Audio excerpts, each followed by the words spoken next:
Ujjain police कप्तान प्रदीप शर्मा के निर्देश पर जिले भर में जुए और सट्टे के खिलाफ कार्रवाई की जा रही।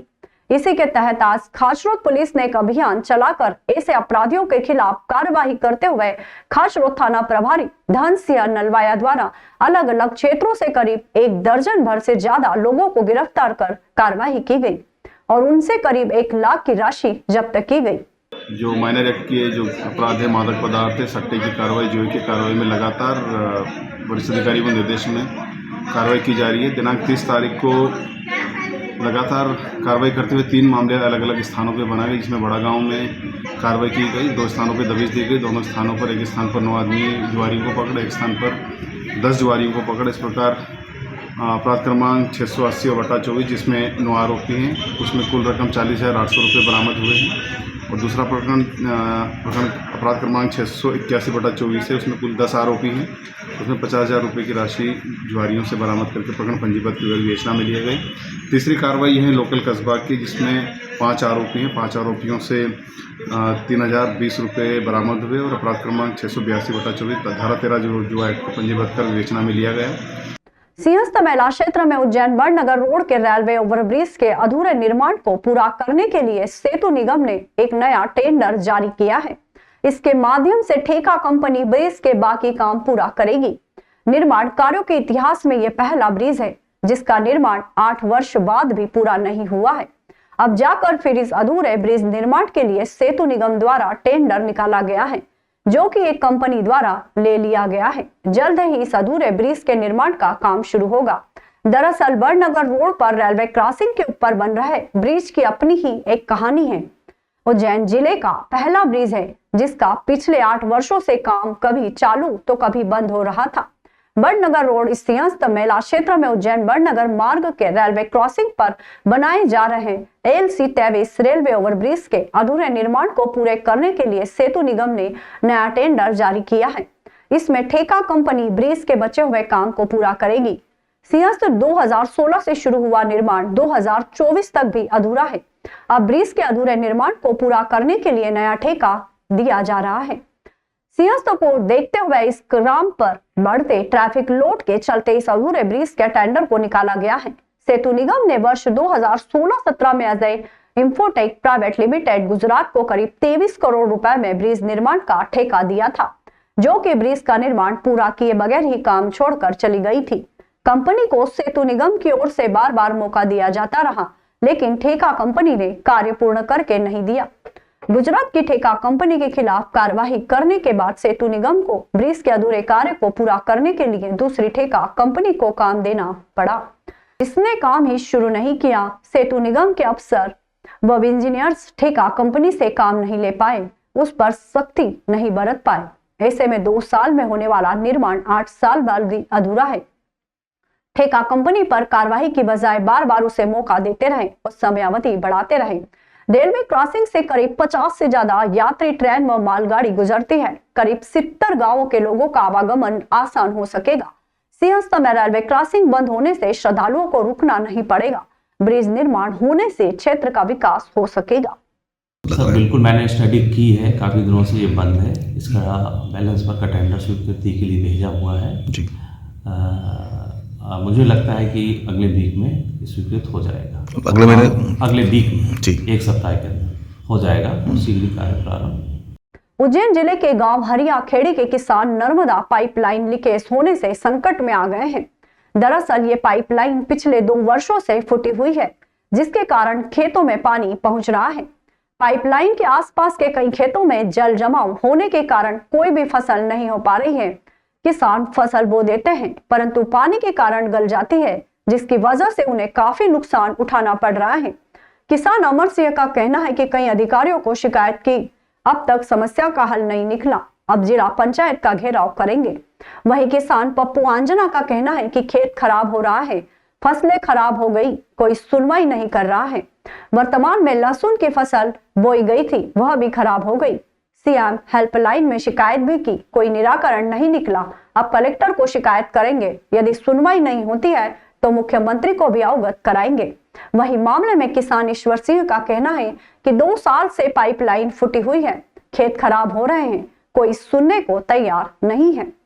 ये नर्मदा योजना की पाइपलाइन है, इसमें कम से कम 2 साल फूट गई है और हम 2 साल से शिकायत कर रहे हैं एम लाइन पे और उन्होंने अधिकारी को भी बोल रहे हैं कि पाइपलाइन फूट गई है, पर अभी 2 साल तक कोई सुनने वाला नहीं आया। और हमारा गैसा लहसुन बोई थी, वो लहसुन भी पूरी खराब हो गई, 1.5-2 बीघे में लहसुन। और इस साल भी पानी गेहूं बोने का आया तो पूरा खेत गीला हो गया और यहाँ कम से कम बंजर जमीन हो गई मेरी 1.5 बीघा जमीन। सब नर्मदा पाइपलाइन योजना को बोला, मैंने एम लाइन पे शिकायत करी और सब जहाँ का वहाँ बोल दिया हमने, पर एक भी नहीं आया। क्या अभी नहीं आएंगे, दिवाली बाद आएंगे फिर बाद में आएंगे, अभी नहीं आएंगे। ये अंकल जी का खेत है, भाई साहब का भी खेत। अपने ये पाइपलाइन नर्मदा पाइपलाइन लीकेज है और अधिकारी एक भी नहीं सुन रहे हमारी। 2 बार हमने फोन भी लगा दिया, उनसे बात भी हो गई तो कि दीपावली बाद में करेंगे समस्या काल, तो अभी तक नहीं हुई और अब बोनी भी हो गई। अगले साल भी लहसुन बोई तो सब खराब हो गई और ये जमीन बंजर जैसी हो गई कि इसमें बोया ही नहीं, 3-4 साल हो गए। ये नर्मदा पाइपलाइन फूट गई है तो इस पे शिकायत भी करी हमने, तो हमारी सुनवाई नहीं हो रही है और हम यहाँ जिला पंचायत में जाएंगे, देखो करेंगे वहाँ पे कार्रवाई हम। शासकीय हाई स्कूल दुधली में आयोजित साइबर सुरक्षा एवं कैरियर मार्गदर्शन कार्यक्रम के मुख्य अतिथि जिला सूचना अधिकारी विवेक महावार थे। कार्यक्रम की अध्यक्षता प्राचार्य संजय लालवानी ने की। कार्यक्रम का शुभारंभ अतिथियों द्वारा मां सरस्वती के चित्र पर द्वीप प्रज्वलन एवं माल्यार्पण कर किया गया। विद्यालय की छात्राओं ने सरस्वती वंदना एवं स्वागत गीत की मोहक प्रस्तुति दी। अतिथियों का पुष्पहार से स्वागत शिक्षक शुभम भारद्वाज एवं धर्मेंद्र चौहान ने किया। मुख्य अतिथि विवेक महावार ने छात्रों को साइबर अपराधों से कैसे बचे इस बारे में जानकारी दी। उन्होंने बताया कि किसी भी फोटो, वीडियो, पीडीएफ या अन्य किसी फाइल को तब तक ओपन नहीं करें जब तक ये सुनिश्चित नहीं कर ले कि वह किसी परिचित ने ही भेजी है। अपरिचित होने पर उन्हें ओपन नहीं करें। उन्होंने एआई के बढ़ते प्रयोग एवं महत्व के बारे में भी बताया।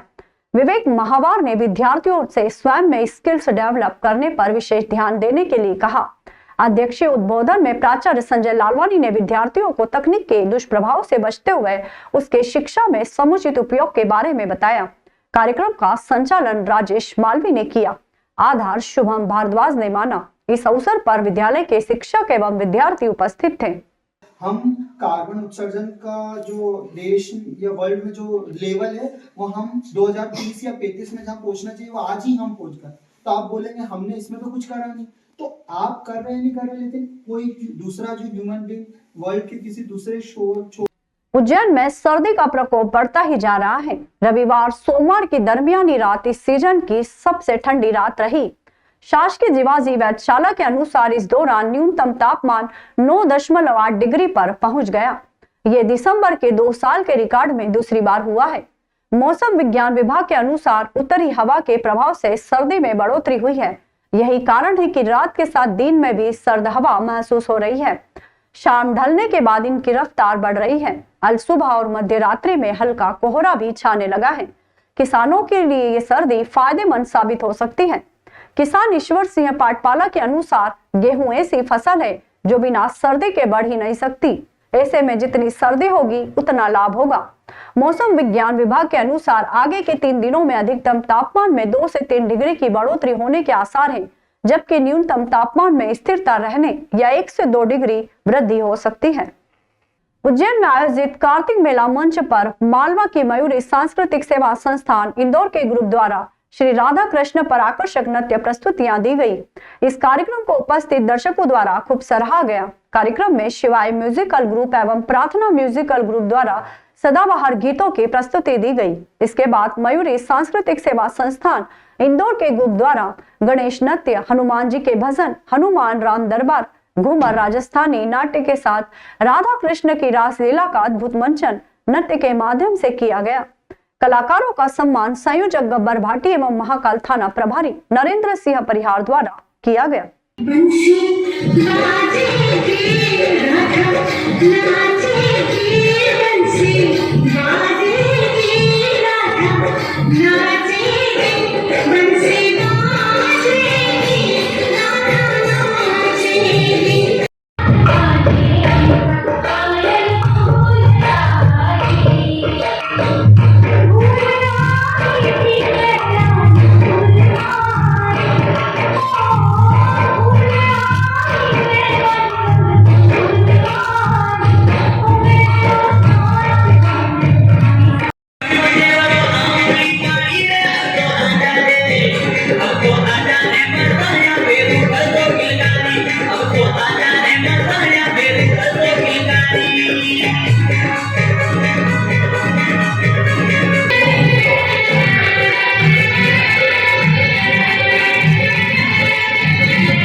उज्जैन पुलिस ने एक बड़ी सफलता हासिल की है जब उन्होंने 24 घंटे के भीतर एक अंधे कत्ल का खुलासा कर दिया। ये घटना थाना घटिया क्षेत्र में हुई थी, जहां एक महिला की हत्या कर दी गई थी। पुलिस ने 3 आरोपियों को गिरफ्तार कर लिया है, जिनमें मृतक महिला का पति मोहन भी शामिल है। आरोपियों के नाम मोहन अर्जुन उर्फ जगीरा और राजेश है। तीनों आरोपियों के विरुद्ध पूर्व से थाना महिदपुर पर चोरी, मारपीट व आबकारी अधिनियम की धाराओं में कुल 5 अपराध पंजीबद्ध है। पुलिस के अनुसार मृतक महिला का पति मोहन ने अपने साथियों अर्जुन और राजेश के साथ मिलकर अपनी पत्नी की हत्या की थी।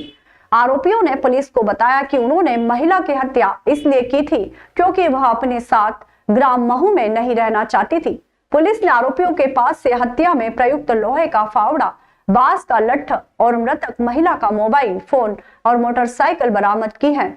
आरोपियों को न्यायालय में पेश किया गया है और उन्हें उप जेल महिदपुर में दाखिल किया गया है। उज्जैन में बांग्लादेश में हिंदुओं पर हो रहे अत्याचार और अमानवता के विरोध में एक आक्रोश रैली निकाली जाएगी। यह रैली 4 दिसंबर को सामाजिक न्याय परिसर से अपराह्न 3 बजे शुरू होगी और शहीद पार्क पहुंचेगी। इस रैली में उज्जैन जिले के गांवों, बस्तियों के मोहल्लों में एक दंपति भी शामिल होंगे। इसके अलावा उज्जैन विभाग के अंतर्गत करीब 1000 गांव के निवासी भी इस रैली में शामिल होंगे। इस रैली का उद्देश्य बांग्लादेश में हिंदुओं के साथ हो रहे अत्याचार और अमानवता के विरोध में आवाज उठाना है। रैली में शामिल होने वाले लोग बांग्लादेश सरकार से मांग करेंगे कि वह अल्पसंख्यक समुदाय की सुरक्षा सुनिश्चित करे। बांग्लादेश में राजनीतिक उठापटक के बाद वहाँ के अल्पसंख्यकों के साथ तथाकथित जिहादी मानसिकताओं के लोगों के द्वारा उत्पीड़न और उनके मानव अधिकारों का उल्लंघन, उनके ऊपर दुष्कर्म, अत्याचार, बहनों के साथ विभिन्न प्रकार की यातनाएं, ये सब क्रम विगत कुछ माह से चल रहा है।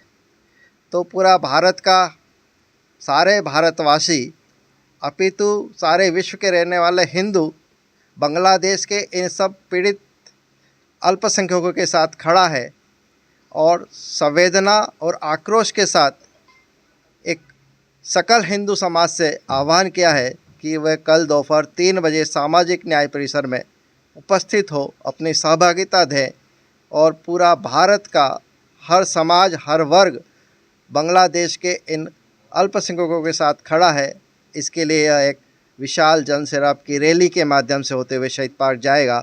वहाँ एक मंच का उद्बोधन कार्यक्रमों के पश्चात महामहिम राष्ट्रपति जी को ज्ञापन दिया जाएगा। यह कल एक कार्यक्रम उज्जैन में 4 दिसंबर को सामाजिक न्याय परिसर से समग्र हिंदू समाज द्वारा बांग्लादेश में हो रहे हिंदुओं पर अत्याचार तथा सनातन धर्म के मंदिरों को बनाए जा रहे निशाने के विरोध में एक विरोध मार्च निकाला जाएगा।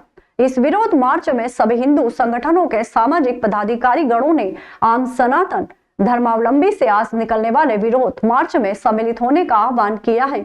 इस अवसर पर अखिल भारतीय ब्राह्मण समाज राष्ट्रीय अध्यक्ष सुरेंद्र चतुर्वेदी सहित कई अन्य प्रमुख व्यक्तियों ने भगवान श्री कृष्ण की पूजा अर्चना, आरती कर आम हिंदू सनातन धर्म के मानने वाले सभी धर्मावलंबियों से कल निकलने वाली विरोध रैली को सफल बनाने का आह्वान किया है।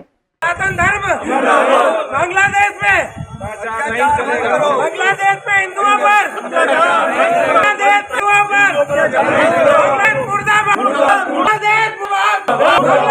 सारे सर्वधर्म समाज के सभी लोग, विशेष रूप से हमारे सर्वधर्म ब्राह्मण समाज के लोग और भी समाज के सारे आज एकत्रित हुए और बांग्लादेश में जो कि लोग हैं, हमारे साधु संत हैं, वो लोग प्रेम, मन के शांति और भले का प्रचार किए।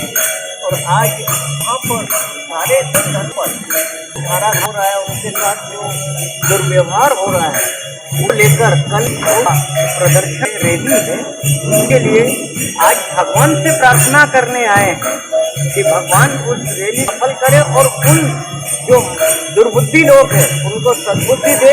जैसा कि बांग्लादेश में आप देख रहे हैं कि हिंदुओं पर अत्याचार हो रहा है और हिंदू मंदिरों को निशाना बनाया जा रहा है और हिंदू सनातन धर्म के मंदिरों को तोड़ा जा रहा है। इस दृष्टि से कल एक विशाल शक्ति प्रदर्शन हमारा होने वाला है। समग्र हिंदू समाज का सामाजिक न्याय परिसर से 3 बजे प्रारंभ होगा, जो शहर के विभिन्न मार्गों से होता हुआ शहीद पार्क पर उसका समापन होगा। हम सब लोग आज समाज के प्रमुख लोग यहाँ पर उपस्थित हुए हैं।